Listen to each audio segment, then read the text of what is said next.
Good morning friends, welcome to our YouTube channel knowledge of Gumla. ठीक है, आज हम लोग डिस्कस करेंगे प्रतिशत भाग टू। कुछ दिन पहले हमने डिस्कस किया होगा प्रतिशत का कुछ क्वेश्चन आपके सामने डिस्कस किया था, कुछ फॉर्मूला डिस्कस किया था। तो आज हम लोग प्रतिशत का कुछ क्वेश्चन देखते हैं।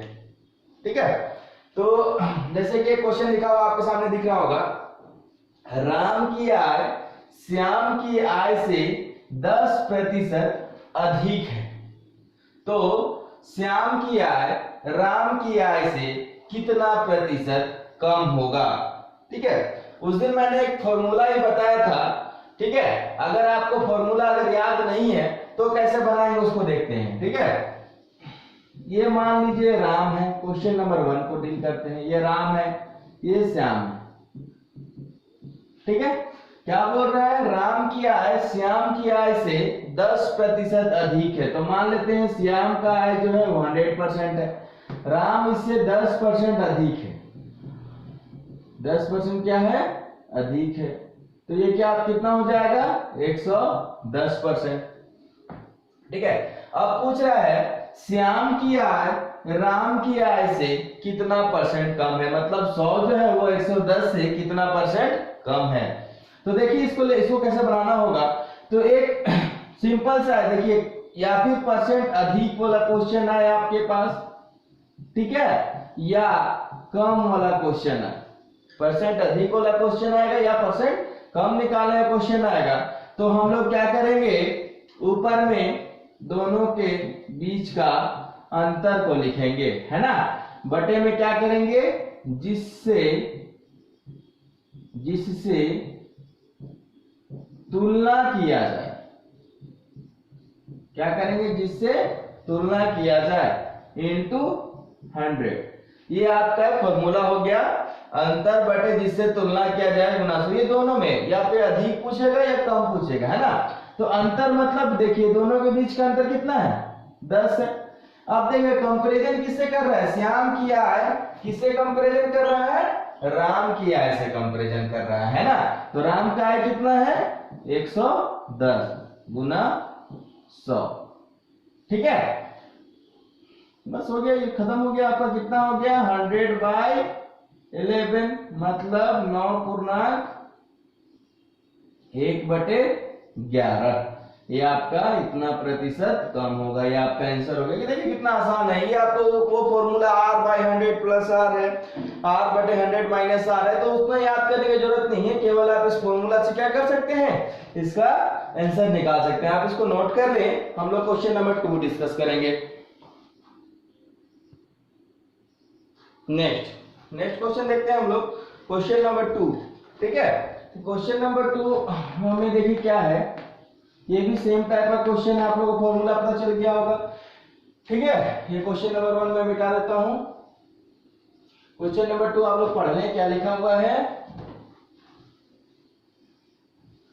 क्वेश्चन नंबर 2 है, ए की लंबाई बी की लंबाई से 40% कम है, तो बी की लंबाई ए की लंबाई से कितना प्रतिशत अधिक होगा। तो सेम चीज है ना, यहाँ पे भी ए की लंबाई बी की लंबाई से कितना कम है, 40% कम है। तो ए हो गया, बी हो गया, बी मान लेते हैं 100% है, तो ये इससे 40% कम है, तो कितना होगा, ये 60% होगा, है ना। अब क्या बोल रहा है, बी की लंबाई ए की लंबाई से कितना परसेंट कम है। तो हम लोग अभी फॉर्मूला देखे, परसेंट कम निकालना है, तो ऊपर में दोनों का अंतर लिखेंगे तो कितना हो जाएगा, 40। बी की लंबाई किससे कंपेयर कर रहा है, ए की लंबाई से कंपेयर कर रहा है। ए की लंबाई कितना है, 60 है, तो 40/60 गुना 100। 2 3 6, 2 दूनी 4, 2 5 10, कितना हो गया, 100/3।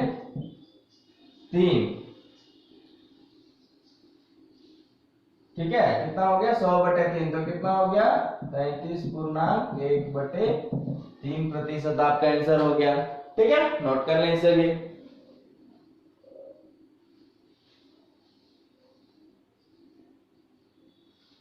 ठीक है, चलिए सेम चीज था। क्वेश्चन नंबर 3 देखते हैं। ये क्वेश्चन नंबर 2 मिटा दे रहे हैं, आप लोग पॉज करके भी इसे नोट कर सकते हैं। मतलब सिंपल है, जिससे कंपैरिजन कर रहे हैं उसको नीचे रखना है और जो अंतर है उसको ऊपर रखना है इंटू 100। देखिए यहाँ पे क्या बोल रहा है, दो संख्याएं किसी तीसरी संख्या से क्रमशः 30% तथा 37% कम है, तो दूसरी संख्या पहली संख्या से कितना प्रतिशत कम होगा। तो सेम चीज है, तो इसमें भी क्या करेंगे, देखिए यहाँ पे तीन संख्या है ए बी सी, है ना, दो संख्या है किसी तीसरी संख्या से, तीसरा संख्या को मान लेते हैं हम लोग 100% है ना, कितना कम है 30% तथा 37% कम है। तो 30% कम होगा तो पहला कितना 30% कम, तो कितना हो जाएगा 70%, दूसरा 37 कम है तो कितना हो जाएगा 63% हो जाएगा। अब क्या पूछा है, दूसरी संख्या पहली संख्या से कितना परसेंट कम है, तो दूसरी संख्या पहली संख्या से कितना परसेंट कम है, तो दोनों का अंतर परसेंट कम पूछा है ना, दोनों का अंतर कितना है 7 किससे, पहली संख्या से, इंटू 100, तो ये कितना हो गया आपको 10% आपका आंसर हो गया। ठीक है, चलिए नेक्स्ट देखते हैं। देखिए क्वेश्चन बहुत लंबा दिखेगा लेकिन आपका आंसर बहुत शॉर्ट में है। ठीक है, आपको वो फॉर्मूला भी याद करने की जरूरत नहीं पड़ेगा। जब मैंने फर्स्ट कक्षा में फॉर्मूला बताया था तो क्या बोला था मैंने कि फॉर्मूला जो है वो आपको फॉर्मूला याद नहीं रखना है ना, फॉर्मूला का यूज नहीं करेंगे, वो बेसिक्स था। चलिए नेक्स्ट क्या बोल रहा है, ए की आय बी की आय का 40% है, यहाँ पे दो है ए और बी, है ना, तो ए की आय क्या है, बी की आय का 40% है, बी कितना है 100%, इसका ए कितना है 40% है, कम है नहीं बोला है, क्या बोला है कि सिर्फ 40% है। आप बोला है जो सी की आय का 25% है, जो मतलब किसके लिए यूज हो रहा है, सेकंड के लिए, मतलब बी के लिए, बी क्या है सी का 25% है, तो सी का वैल्यू कितना होगा, ठीक है, बी क्या है सी का 25% है, सी का 25% है, कौन बी, ठीक है, तो ये 25 चौके 100, सी का वैल्यू कितना हो गया 400, तो 400%। ठीक है, अब क्या करेंगे, क्या पूछा है, ए की आय सी की आय का कितना प्रतिशत है, मतलब 40 जो है वो 400 का कितना प्रतिशत है, 400 का कितना प्रतिशत है, कौन 40, तो ये खत्म हो गया, 4 दाहिए 40, तो इसका वैल्यू कितना हो गया 10%। ये आपका क्या हो गया आंसर हो गया। ठीक है, तो ये क्वेश्चन नंबर 4 भी आपका कंप्लीट हो गया। नेक्स्ट क्वेश्चन देखें हम लोग, ये देखिए बहुत आसान है ना, ये बहुत ही आसान चैप्टर है प्रतिशत। अगर प्रतिशत आप लोग समझ गए तो आप लोग को लाभ हानि या फिर आपको जो अगला चैप्टर आपका लाभ हानि के अलावा आएगा साधारण ब्याज चक्रवृद्धि ब्याज, इसमें क्या होगा आपको बहुत ही आसानी होगा बनाने में, है ना। तो हम लोग इसका क्वेश्चन देखते हैं, नेक्स्ट क्वेश्चन देखते हैं।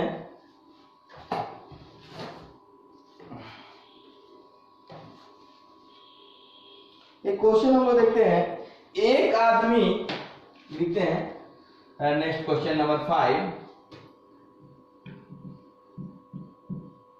एक आदमी भोजन पर, सॉरी, एक आदमी अपनी आय का, एक आदमी अपनी आय का 40% भोजन पर, 40% भोजन पर, 20% किराए पर,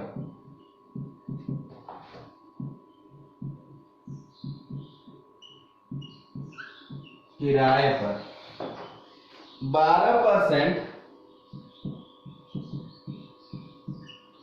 यात्रा पर, 12% यात्रा पर, और 10% शिक्षा पर खर्च करता है, खर्च करता है ना।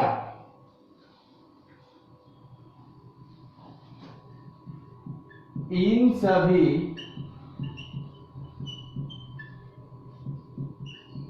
खर्च के बाद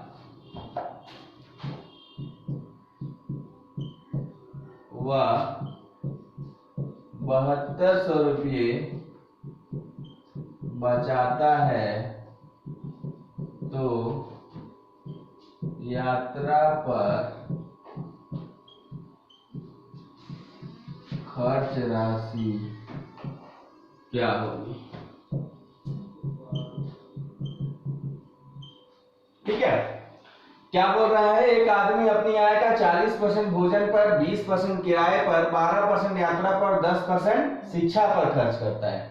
इन सभी खर्च के बाद वह 7200 रुपया बचाता है तो यात्रा पर खर्च राशि क्या होगी, है ना। तो देखिए टोटल हम लोग पहले देख लेते हैं कुल खर्च। कुल खर्च कितना हो गया, 40 20 60, 60 10 70, 72 10 82% खर्च हो गया। बचत कितना हो गया, 18% बचत हो गया, है ना। तो ये बचत दिया हुआ है ना, कितना बचा रहा है, 7200 रुपया। तो 18% किसके बराबर हो जाएगा, 7200 के बराबर हो जाएगा। पूछा क्या है, यात्रा पर खर्च की गई राशि कितना होगा, मतलब 12% कितना होगा पूछा है ना। तो 1% इक्वल टू कितना हो जाएगा, 7200 बटे 18। वही यूनिटरी मैथमेटिक्स नियम पहले वाले वीडियो पे आप देख सकते हैं, यूनिटरी मेथड मैंने बताया था कैसे निकालना है ना। 12% इक्वल टू कितना हो जाएगा, 7200 बटे 18 इंटू 12, तो 18 चौके 72, तो कितना हो जाएगा 4800 रुपीज। ये आपका आंसर हो जाएगा। ठीक है, तो इस टाइप का और क्वेश्चन हम लोग नेक्स्ट करते हैं। देखिए यहां पे सेम टाइप का क्वेश्चन लेते हैं, थोड़ा सा चेंज कर देते हैं। शेष का 10%, शेष का 10% यात्रा पर, शेष का 10% यात्रा पर।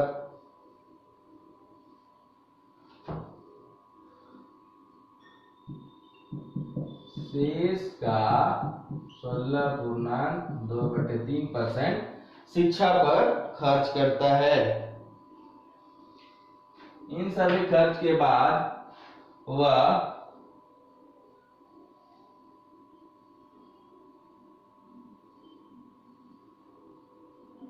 2250 रुपये बचाता है। तो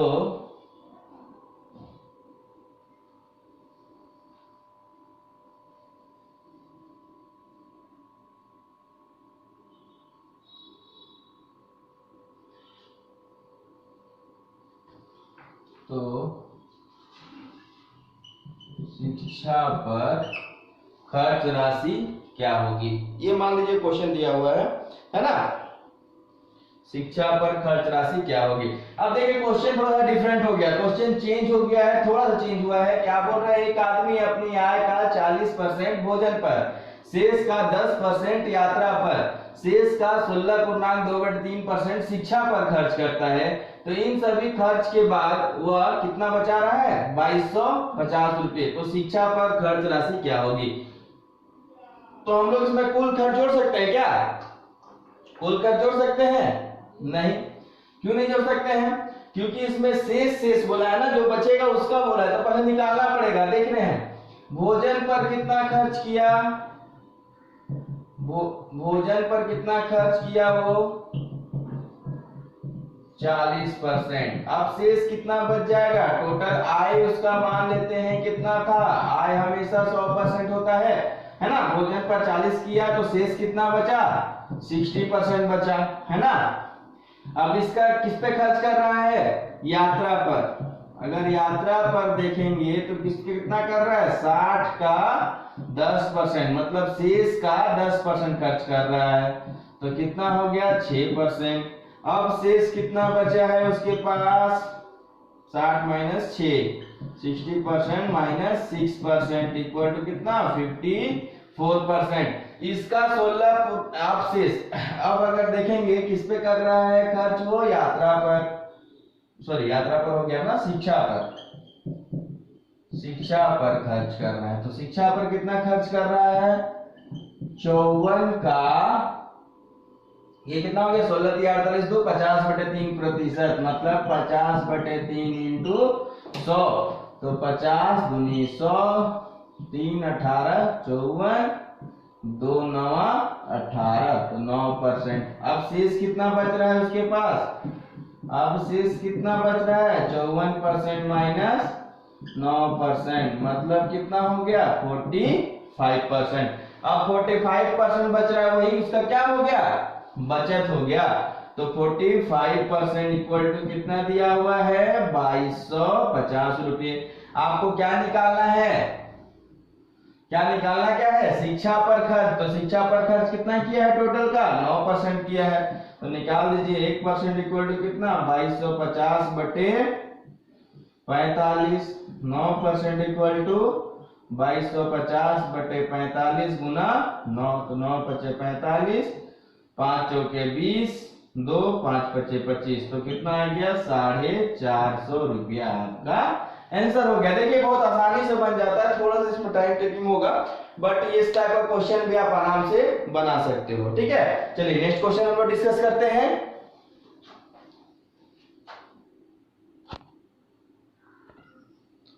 तो चलिए हम लोग नेक्स्ट क्वेश्चन डिस्कस करते हैं। क्या है नेक्स्ट क्वेश्चन कि एक परीक्षा में पास होने के लिए 60% अंक आवश्यक है। कोई विद्यार्थी 225 अंक प्राप्त करता है तथा 15% अंकों से फेल हो जाता है, परीक्षा का पूर्णांक क्या होगा। देखिए परीक्षा वाला क्वेश्चन में क्या करना पड़ता है कि दोनों का मार्क्स जो भी है, परीक्षा का जो पासिंग मार्क्स था और स्टूडेंट का पासिंग मार्क्स था, दोनों को क्या करना पड़ेगा, इक्वल कर देते हैं। तो इक्वल करने के लिए देखिए क्या है कि यहाँ पे छोटा दो लाइन में बन जाएगा। देखिए 60% परीक्षा का पास मार्क्स था, है ना, स्टूडेंट क्या किया 225 अंक प्राप्त किया तथा 15% से फेल हो गया, है ना, तो इसका पास मार्क्स क्या हो जाएगा, अगर ये 225 अंक प्राप्त किया और 15% ले आता तो पास कर जाता। इसका मतलब है इसका पासिंग मार्क कितना हो जाएगा 225 प्लस 15%। आप प्रतिशत को एक तरफ ले जाएंगे, है ना, तो 60 माइनस 15 कितना हो जाएगा 45%, इक्वल टू कितना हो जाएगा 225। ठीक है, तो क्या पूछा है, परीक्षा का पूर्णांक क्या होगा, परीक्षा का पूर्णांक। तो परीक्षा का पूर्णांक कितना होता है 100% होता है ना, तो 1% इक्वल टू कितना हो जाएगा 225/45, 100% इक्वल टू कितना हो जाएगा 225/45 गुना 100, तो ये कितना 45 × 225, तो आपका आंसर कितना आ गया 500 आ गया। देखिए दो लाइन में, एक लाइन में आंसर आपका आना है। ठीक है, वीडियो पॉज करके आप लोग इसको नोट कर सकते हैं। नेक्स्ट क्वेश्चन हम लोग देखते हैं, जो उसके नीचे देखिए नेक्स्ट क्वेश्चन लिखा हुआ है कि किसी परीक्षा में एक विद्यार्थी 25% अंक प्राप्त करता है तथा 30 अंकों से फेल हो जाता है, जबकि दूसरा विद्यार्थी 60% अंक पाया जो पास अंकों से 40 अधिक है, परीक्षा का पूर्णांक तथा पास अंक क्या होगा। ठीक है, दो क्वेश्चन इसमें है, परीक्षा का पूर्णांक भी पूछा है और क्या पूछा है, पास अंक भी पूछा है। तो हम लोग पहले पूर्णांक अगर निकालने हैं तो क्या करेंगे, फिर दोनों का मार्क्स को इक्वल करेंगे। तो इसको पास होने के लिए कितना नंबर चाहिए था, देखिए 25% लाया, 30 अंक से फेल हो गया, मतलब और 30 अंक आ जाता तो पास हो जाता। तो इसका पास अंक कितना हो गया 25% प्लस 30 हो गया। सेकंड क्या किया 60% अंक पाया जो पास अंकों से 40 अधिक है। तो अगर इसका केवल पास अंक निकालेंगे तो कितना हो जाएगा 60% माइनस 40, क्योंकि 40 ज्यादा ले आया था पास अंक से, 40 नहीं रहा तो क्या करता केवल पास करता, दोनों का ये पास अंक हो गया। आप देखिए परसेंट को एक तरफ करेंगे तो 60 माइनस 25, तो 60 माइनस कितना हो जाएगा 25, 35%, इक्वल टू 40 और 30 70, तो 1% का वैल्यू कितना हो जाएगा 70/35, तो 100% का वैल्यू कितना हो जाएगा 70/35 गुना 100, तो 35 दूनी 70, तो इसका पूर्णांक कितना आ गया 200। ठीक है, चलिए अब देखते हैं क्या बोल रहा है परीक्षा का पास अंक। तो किसी विद्यार्थी को भी लेके चलेंगे तो परीक्षा का पास अंक निकल जाएगा। ये भी पास अंक है और ये भी पास अंक ही है। तो अगर इसको लेके चले तो इस किसका 25% है? ये टोटल पूर्णांक का 25% है ना। तो पूर्णांक कितना निकल गया? 200। तो आंसर क्या हो जाएगा? अगर पास अंक केवल पूछा जाए तो आपका आंसर हो जाएगा 200 का 25% प्लस 30, है ना। तो 100 दूनी 250 और 30 कितना हो गया? 80। 80 नंबर क्या था उसका? पास अंक था। अगर आपको अगर आपको क्या करेंगे, अगर इसका भी अगर आपको इससे भी निकालना है तो भी निकल जाएगा। 200 का 60% कितना होगा? 120 होगा। 120 माइनस 40 कितना हो जाएगा? 80 हो जाएगा। तो आप दोनों तरीके से आंसर निकाल सकते हैं। ओके, समझ में आ रहा होगा। चलिए अब हम लोग क्या करेंगे, एक जनगणना वाला क्वेश्चन देख लेते हैं, है ना।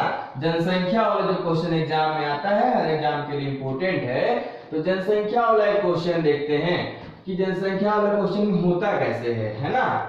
तो देखिए जनसंख्या वाला क्वेश्चन है, उसमें मान लीजिए जनसंख्या वाला क्वेश्चन में पूछा गया है कि किसी शहर की जनसंख्या, लिखते हैं क्वेश्चन नंबर 8, किसी शहर की जनसंख्या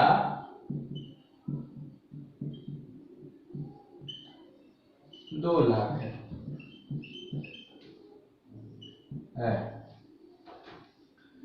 यदि प्रति वर्ष 10% की वृद्धि होती है, प्रति वर्ष 10% की वृद्धि होती है, तो 2 वर्ष बाद जनसंख्या कितनी होगी? देखिए ये सिंपल सा क्वेश्चन है। क्या बोल रहा है? शहर का जनसंख्या कितना है? 2 लाख है। प्रति वर्ष 10% की वृद्धि होती है। प्रति वर्ष 2% 10% की वृद्धि होती है, तो 2 वर्ष बाद जनसंख्या कितनी होगी? तो ये इसके लिए फॉर्मूला भी है जनसंख्या का कि n वर्ष बाद जनसंख्या। अगर मान लीजिए क्वेश्चन में n वर्ष बाद जनसंख्या पूछता है तो उसका फॉर्मूला होता है p × 1 + r/100 का पावर n, है ना। ये फॉर्मूला है। p इसमें क्या होता है? वर्तमान जनसंख्या। r क्या होता है? दर। n क्या होता है? नंबर ऑफ ईयर्स, है ना। ये चीज है। अगर इसमें क्वेश्चन में पूछे n वर्ष पूर्व जनसंख्या, ठीक है, 2 साल पहले कितना था ऐसा पूछेगा, तो इसका भी फॉर्मूला होता है p/1 + r/100 का पावर n, है ना। सेम चीज इसमें भी। ये दोनों चीज फॉर्मूला पे बेस्ड है ना।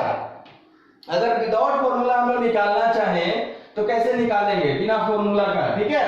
तो बिना फॉर्मूला का निकालने के लिए आपके पास क्या है?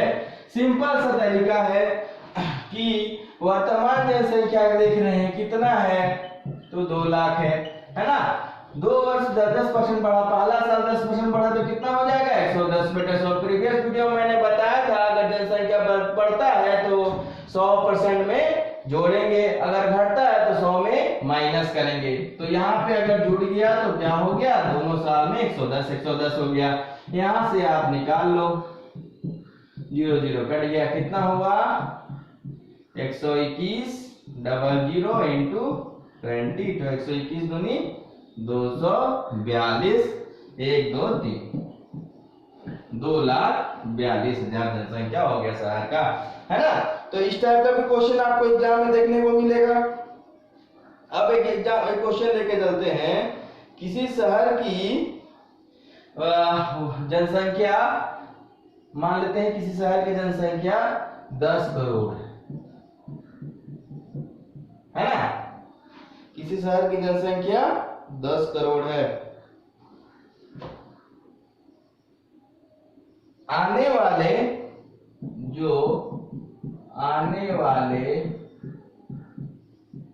3 वर्ष में 13.31 करोड़ हो सकती है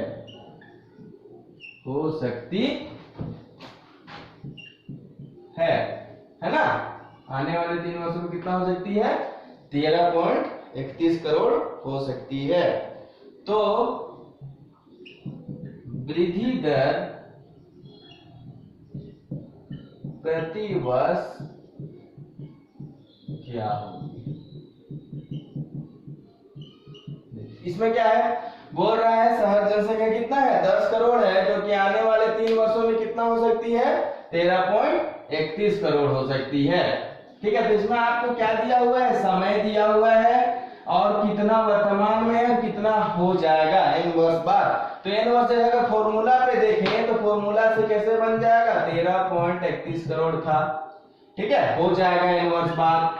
वर्तमान में कितना है? 10 करोड़। देखिए करोड़ करोड़ कैंसिल हो जाता है, इसलिए हम लोग यहाँ पे करोड़ नहीं लिख रहे हैं। यहाँ पे करोड़ और यहाँ पे करोड़, ये क्या हो जाता है? कैंसिल हो जाता है ना, इसीलिए इसको हम लोग नोट नहीं लिखते हैं।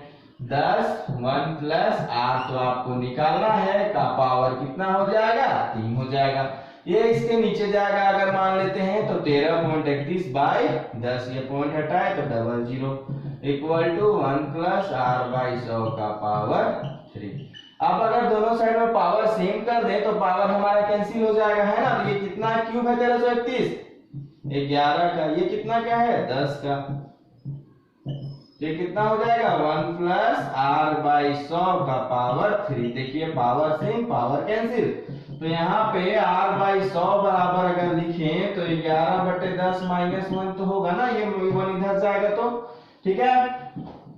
अब यहाँ पे एलसीएम लेंगे तो 10, 11 में 10 कितना? 1/10, तो r बाई 100 इक्वल टू कितना हो जाएगा? 1/10 हो जाएगा। तो ये 0 0 खत्म हो गया, r का वैल्यू कितना हो गया?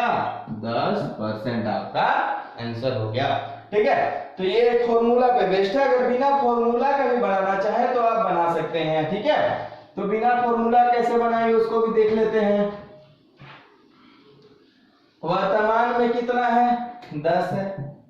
देखिए यहाँ पे मैंने क्या बताया था, अगर जो भी परसेंट दिया उसको 100 में जोड़ देंगे तो यहाँ पे कुछ नहीं है, तो कितना है? r मान लेते हैं। दर कितना है? r, तो 100 प्लस r बाई 100 पहला साल में, दूसरा साल में भी आपका 100 प्लस r बाई 100 हो जाएगा, तीसरा साल में भी कितना हो जाएगा? 100 प्लस r बाई 100 हो जाएगा, है ना। ये चीज हो जाएगा, इक्वल टू कितना हो गया? 13.31 हो गया। ठीक है, अब देखिए क्या करेंगे, इसको हम लोग क्या लिख सकते हैं? 10 गुना r बाई 100 का क्यूब इक्वल टू 13.31। इसको भी अगर इधर ले जाएंगे तो कितना हो जाएगा? तो ये भी क्या है? पॉइंट हटाए तो 00, तो 100 plus r by 100 equal to कितना? क्यूब इक्वल टू कितना हो जाएगा? 11/10 का क्यूब हो जाएगा। पावर खत्म हो गया, दोनों पावर कैंसिल हो गया, तो 100 प्लस r/100 इक्वल टू 11/10 हो जाएगा। ठीक है, ये खत्म हो गया, 11 दाहिए 110, तो r बराबर कितना हो जाएगा? 10% हो जाएगा। ये भी आपका आंसर हो गया। तो बिना फॉर्मूला का भी आप इसको क्वेश्चन को सॉल्व कर सकते हैं। ठीक है, तो ये आपका जनसंख्या पे आधारित क्वेश्चन हो गया। अब देखिए क्वेश्चन और है, जनसंख्या पे ये क्वेश्चन देखें, नॉर्मल सा क्वेश्चन है, वो जनसंख्या पे आधारित तो दिख रहा है बट है नहीं, है ना। तो वो क्वेश्चन को हम लोग कैसे सॉल्व करेंगे उसको जानते हैं। तो देखिए क्या है, एक क्वेश्चन अभी हम लोग लिखते हैं, उसको जानते हैं वो क्या कैसे बनेगा।